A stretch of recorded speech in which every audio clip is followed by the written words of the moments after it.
आज जो टॉपिक हम डिस्कस करने वाले हैं वो है हिस्ट्री ऑफ इंडियन कॉन्स्टिट्यूशन।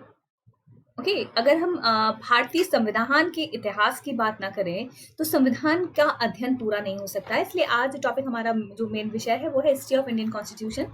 तो यहाँ पे अगर बात की जाए कि जो भारतीय संविधान के इतिहास में जो सबसे बहुत सारी चीज़ों का योगदान है, बहुत सारे एक्ट्स हैं, ठीक है ना। तो उसमें आज जो टॉपिक हम डिस्कस करने वाले हैं वो है भारतीय स्वतंत्रता अधिनियम 1947, इंडियन इंडिपेंडेंस एक्ट 1947। तो the 1947 Indian independence act, it is an act of parliament of the United Kingdom that partitioned British India into the two new independent dominion of India and Pakistan। अगर हम बात करेंगे British Bharat को दो भागों में किस अधिनियम के द्वारा विभाजित किया गया था, तो उसका आंसर होगा Indian independence act. Okay, that it is divided India in two parts, okay, two new independent dominion of India and Pakistan. The act received the royal assent on 18th July 1947। इसको जो royal office से जो कहा जा सकता है उस समय जब परमिशन मिली, जब उनको असेंट मिली, सहमति मिली, वो महत्वपूर्ण तारीख थी 18 जुलाई 1947। एंड दस India and Pakistan came into being on 15 अगस्त। और इस तरीके से 15 अगस्त को दो नए राष्ट्रों का उदय हुआ। जिस समय हम बात कर रहे हैं कि जो लेजिस्लेचर रिप्रेजेंटेटिव थे उस समय, वो कौन कौन थे जिस समय at the time of the independence, वो थे Indian National Congress, Muslim League, Sikh community, ठीक है, और they came to an agreement with Lord Mountbatten, okay, on what has come to be known as 3 June plan और Mountbatten plan. इसे हम अलग से डिटेल में एक लेक्चर हमारा माउंटबेटन प्लान पे होगा। This plan was the last plan for independence, जिस पर ये एक्ट बनाया गया। तो माउंटबेटन योजना पर हम अलग से भी हम एक डिस्कशन करेंगे, एक अलग सेपरेट क्लास में भी हम डिस्कशन करेंगे। तो सबसे पहले मैं बताना चाहूंगी कि जब इंडियन नेशनल कांग्रेस की बात की जा रही है तो उसको रिप्रेजेंट किया था जवाहरलाल नेहरू ने, वल्लभ भाई पटेल ने और आचार्य कृपलानी ने, ठीक है।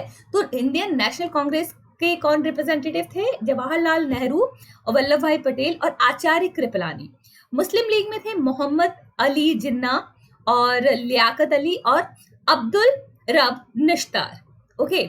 और तीसरे थे हमारे सिख कम्युनिटी का रिप्रेजेंटेशन किया था बलदेव सिंह जी ने, okay. So they came to an agreement with Lord Mountbatten on what has come to be known as the 3rd June plan, और इसे 3rd जून प्लान के नाम से भी जाना जाता है, ओके। सो अब यह है कि इसमें इससे पूर्व, ये तो हमने 18 जुलाई की बात कर दी, ठीक है, कि जब हमारा इंडियन इंडिपेंडेंस एक्ट आया था। अब हम बात कर रहे हैं एटलीस्ट अनाउंसमेंट, उससे पहले क्या हुआ था, उससे पहले की पूर्व की प्रक्रिया क्या थी। तो एटले ने जो प्राइम मिनिस्टर थे यूनाइटेड किंगडम के, उन्होंने 20 फरवरी 1947 को एक अनाउंसमेंट किया, एक घोषणा की। और वो घोषणा क्या थी कि the British government would grant full government to British India by 30 June 1948 at the latest, ठीक है ना। तो जो पूरे जो स्वराज की अगर बात की जाए, सेल्फ गवर्नमेंट की, स्व सरकार की अगर बात की जा रही है, स्वराज्य की बात की जा रही है कि ब्रिटिश गवर्नमेंट, ठीक है ना, जो अपनी जो सारी जो पावर अभी तक जो India was a British India, वो सारी पावर भारत को ट्रांसफर कर देगी। कब तक कर देगी? मैक्सिमम एक लास्ट डेट दी गई थी, that last date was 30th June 1948, okay. The future of the princely state would be decided after the date of final transfer is decided. The future date of the princely state, ठीक है, state would be decided after the date of final transfer is decided, okay. अब हमने Mountbatten की बात करी। The 3rd June plan, जिसे Mountbatten plan या Mountbatten योजना के नाम से भी जाना जाता है, the British government proposed a plan, ठीक है, announced on 3rd June 1947 that include these principle. उसमें कुछ प्रिंसिपल्स लेट डाउन किए गए थे, और वो प्रिंसिपल्स क्या थे? Principle of partition of British India was accepted by the British government. Successor government would be given dominion status, ठीक है, एक अपने पूर्ण संघ का एक स्टेटस प्रदान किया गया, एक राजस्थिति प्रदान की गई। Autonomy and sovereignty to both countries, Bharat और पाकिस्तान दोनों को ऑटोनॉमी, स्वायत्तता, सोवरेनिटी, संप्रभुता प्रदान की गई। Can make their own constitution, यह अधिकार दिया गया कि वो अपना अपना कॉन्स्टिट्यूशन खुद बना सकते हैं। Princely state were given the right to either join Pakistan और इंडिया। जो प्रिंसली स्टेट थे, ठीक है, जहां पर राजाओं का शासन था, ठीक है, उस समय तो उन्हें ये स्वतंत्रता दी गई कि वो भारत या पाकिस्तान, ठीक है, कि वो उनको चॉइस दी गई कि वो पाकिस्तान या भारत दोनों में से किसी भी राज्य को का अंग बन सकते हैं। प्रोविंशियल जो स्टेट थे can become a separate nation other than Pakistan और इंडिया। जो प्रोविंशियल एरिया थे उनको ये स्वतंत्रता दी गई कि वो क्या हो सकते हैं कि वो अब या तो भारत में शामिल हो जाएं या पाकिस्तान में शामिल हो जाएं या फिर अलग ही एक नेशन, एक सेपरेट नेशन बना लें। ठीक है, तो बहुत आसान नहीं था भारत की स्वतंत्रता का ये जो प्रोविजन है, भारत को दो भागों में बांट दिया था। Division of British India into the new dominion of India and Pakistan. Bharat और जो ब्रिटिश इंडिया था, ब्रिटिश भारत, दो नए भागों में सामने आया, इंडिया और पाकिस्तान, जो इफेक्टिव हुआ 15 अगस्त 1947 से। Partition of the province of Bengal और Punjab between the two new countries. Bharat और पाकिस्तान का जो बंटवारा हुआ तो उसमें कौन से जो क्षेत्र थे जिनको बांटा गया, उसमें से अधिकांश जो क्षेत्र थे वो थे बंगाल और पंजाब के। Establishment of the office of governor general in each of two new countries, ठीक है, as representative of the crown.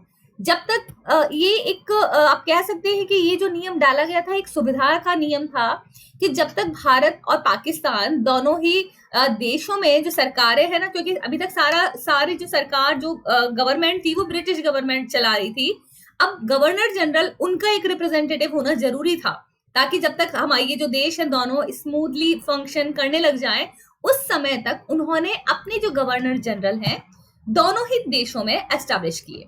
अब है कि conferral of the complete legislative authority upon the respective constituent assembly of the two new countries.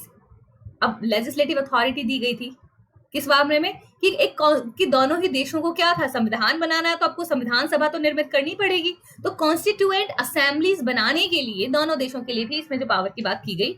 Termination of British suzerainty over the princely state with effect from 15th August 1947 and recognize the right of state to remain independent or accede to either dominion।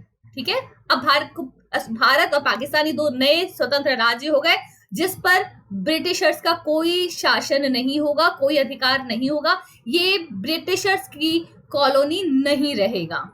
Abolition of the use of title emperor of India by the British monarch. अब तक कौन था British monarch के पास, अब तक उपाधि उसे जो मिली हुई थी, जो टाइटल मिला हुआ था वो था emperor of India.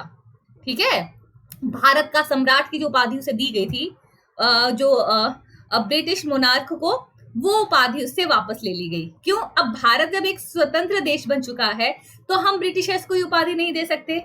Now the salient features.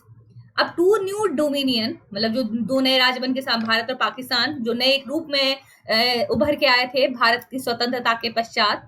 अब अपॉइंटेड डेट कब थी? 15 अगस्त। It was declared as the appointed date for the partition के लिए, बंटवारे के लिए एक तारीख तय की गई और वो तारीख क्या थी? 15 अगस्त। तो इसीलिए हम इसकी बात करते हैं। The boundaries of the new provinces were to be determined whether before or after the appointment date by the award of boundary commission to be appointed by the governor general।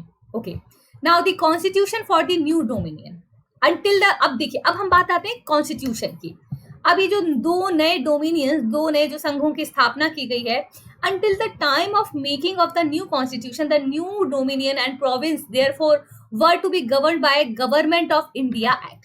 हमारा संविधान तो अभी एग्जिस्टेंस में आया नहीं था, तब तक कैसे काम किया जाएगा? तब तक अप्लाई किया गया government of India act, temporary provision, ठीक है, as the government of each new dominion. कि अब तब तक कौन सा एक्ट काम कर रहा था? Government of India act, Bharat सरकार अधिनियम 1935, तब तक इसने काम किया। The governor general of the new dominion. अब हम बात करते हैं दोनों में, उन्होंने कहा था ब्रिटिशर्स के एक रिप्रेजेंटेटिव होंगे, तो governor general of the new dominion, for each of the new dominion a new governor general was to be appointed by the crown subject to the law of the legislature of either of the new dominion, same person as the governor general of both dominion, if unless until provisions to the contrary was made by a law the legislature of either of the new dominion। The same person could be the governor general of both. Okay, अब governor general जिसको appoint किया गया Britishers का representative Bharat और पाकिस्तान के लिए, उसके पास powers क्या क्या थी, ये पावर्स भी आपको इंडियन इंडिपेंडेंस एक्ट 1947 में बताई गई है। तो यहाँ पे जब हम इसकी बात करते हैं तो क्या क्या थी वो, तो the governor general was empowered to bring this act in force. इस एक्ट को इन्फोर्स कौन करेगा, governor general. Division of territories, duties, right, assets, liability etcetera was the responsibility of governor general. To adopt, amend Government of India Act as the Governor General may consider it necessary. Power to introduce any change was until 31st March 1948. After that, it was open to the Constituent Assembly to modify or adopt the same act. Temporary provision as to the government of each new dominion. Okay, Governor General had full power to give assent to any new law. Okay, अब हम बात करें legislation for the new dominion. अब नए कानून की क्या बात करें, आज भी देखिएगा अधिकांश कानून जो हमारे देश में प्रचलित हैं वो ब्रिटिशर्स के जमाने के हैं। आईपीसी आप पढ़िए 1860 की है, आप सीपीसी की बात कीजिए, ठीक है, जो बेसिक हमारा सीआरपीसी है, हमारा लॉ ऑफ कॉन्ट्रैक्ट है, सेल ऑफ गुड्स एक्ट है, ट्रांसफर ऑफ प्रॉपर्टी एक्ट है, अधिकांश जो नियम है, हमारा एविडेंस एक्ट, महत्वपूर्ण एक्ट, तो वो सारे क्या हैं, वो सारे पुराने हैं, ठीक है, और ब्रिटिशर्स के समय, लेकिन वो भी फिर भी इतने एक्यूरेटली वो ड्राफ्ट किए गए हैं कि आज की वर्तमान परिस्थितियों में, हाँ उसमें बहुत सारे अमेंडमेंट हुए हैं, तो वर्तमान परिस्थितियों में भी वो काफी महत्वपूर्ण है, ठीक है ना, बहुत ही अच्छी तरीके से अप्लाई हो जाते हैं। Okay, now the legislation for the new dominion. अब जो नए डोमिनियन की बात करते हैं, दो नए संघों की बात करते हैं, उसके बारे में अगर हम बात करें, the existing legislative setup was allowed to continue as constitution making body as well as a legislature. Temporary provision as to the government of each new dominion. The legislature of each dominion was given full power to make laws for that dominion, including laws having extraterritorial operation. No act of Parliament of UK passed after the appointed date would be extended to the territories of new dominion. ठीक है, no law provision of any law made by the legislature of the new dominion shall be void और inoperative on the ground that it is repugnant to the law of England. The governor general of each dominion had full power to give assent in his majesty's name to any law of the legislature. Okay, अब जो दो नए राज्य बने, दो नए राष्ट्रों का जो उद्भव हुआ, उसके कॉन्सिक्वेंसेस क्या थे, consequences of setting up of the new dominions. His Majesty's government lost all the responsibility to the new domain. जो दो नए राष्ट्र हमारे सामने आए, उसमें जितनी भी गवर्नमेंट की जो ब्रिटिश गवर्नमेंट थी, उनकी रेस्पॉन्सिबिलिटी खत्म हो गई, ठीक है. The suzerainty of his majesty government over the Indian state lapsed, ठीक है. All the treaties agreement with Indian state or tribal areas that were forced in the passing of the act lapsed. The title of Emperor of India was dropped from the title of British Crown. The office of Secretary of State of India was abolished, and the provisions of Government of India Act 1935 relating to the appointment to the civil service or civil post under the Crown by the Secretary of the State ceases to operate. अब है civil servant की position की बात करते हैं. जो section 10 था इस एक्ट का, provided for the continuance of the service of government. आपने देखा कि भारत सरकार का सेवक, कुछ परिभाषाएं दी गई हैं आपको आईपीसी में, उसमें ये परिभाषा भी है, ठीक है. उसमें कुछ परिभाषाएं थी जिन्हें हमने क्या कर दिया, रिपील कर दिया, ठीक है, हटा दिया, ठीक है, जिसमें जो ब्रिटिशर से संबंधित जितनी परिभाषाएं थी वो स्वतंत्रता के पश्चात हमने हटा दी हैं.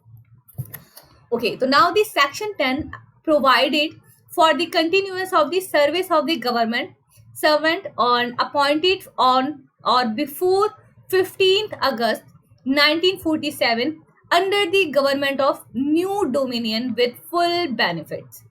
Okay, now the armed force, section 11, 12 and 13 dealt with the future of the Indian armed force.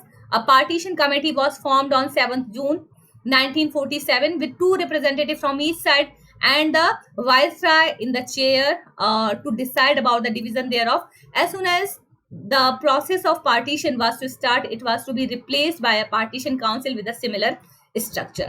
अब हम बात करें पार्टीशन की.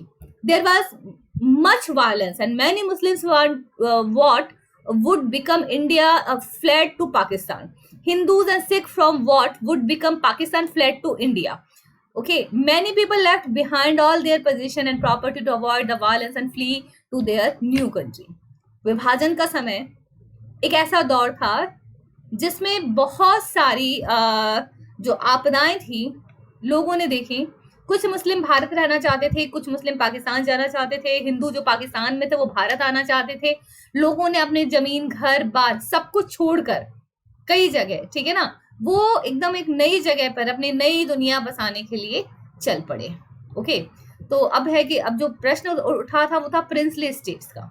मेन आर्टिकल इसमें जो थे princely state of Pakistan and princely states of India. अब 4 जून 1947 को Mountbatten held a press conference in which he addressed the question of the princely state of which there were over 563.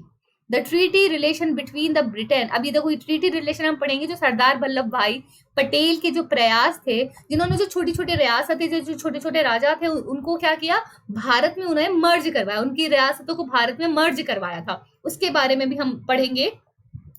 The treaty relation between the Britain and the Indian state would come to an end, and on 15th August 1947, the suzerainty of the British Crown was to lapse. They would be free to accede to one of the other of new dominion or to remain independent. Okay, तो आज का जो ये हमारा था एक short idea था Indian independence act का. ये एक्ट आपका देखिए, चाहे आप अगर लीगल हिस्ट्री की बात कर रहे हैं उसका एक महत्वपूर्ण भाग है. अब किसी यूपीएससी प्रिपरेशन कर रहे हैं, कोई एग्जाम, कॉम्पिटिटिव एग्जाम की प्रिपरेशन कर रहे हैं, तो ये एक वो बेस था जिस समय भारत को स्वतंत्रता मिली और जहां से कॉन्स्टिट्यूएंट असेंबली एग्जिस्टेंस में आई. ठीक है, तो इसके साथ ही हम आगे की जो लेक्चर्स हैं कंटिन्यू करेंगे. Thank you so much.